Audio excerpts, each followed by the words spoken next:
Today's Sunshine Note is titled Good Defense. To him who is able to keep you from falling and to present you before his glorious presence without fault.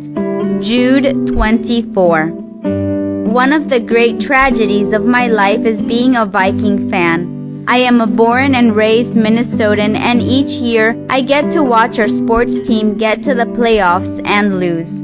The loss to the Saints in January 2010 is particularly painful. Nevertheless, they did win one playoff game against the Dallas Cowboys on January 17, 2010. That was a particular joy for me to watch.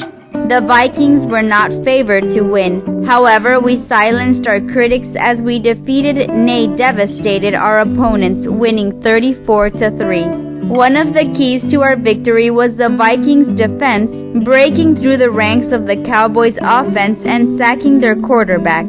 This means we sat him on his rear end before he could throw the football. The Cowboys' quarterback, Tony Romo, a gifted athlete, hadn't been sacked in 9 consecutive games. So you can imagine how demoralizing it was when the Vikings sacked him 6 times in that one game.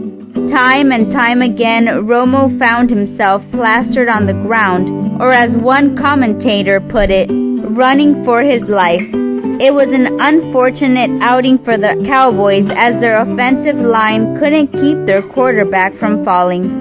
By the end of the game, he was so delirious that he threw a pass right to one of the Vikings for an interception. It was a long, frustrating game for them to think about as they made their way back to Dallas. Thankfully, the Christians' defense is much better.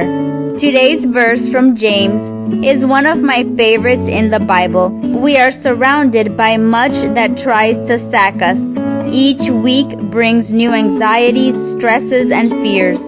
We know our own faults all too well, and we can be tempted to think that somehow they are too bad for God to be able to defend. But James tells us that Jesus is able to give us adequate defense against the enemy's opposition. This doesn't mean we won't experience trials and failures, but it does mean that we can feel secure in the midst of them as long as we look to Jesus for help.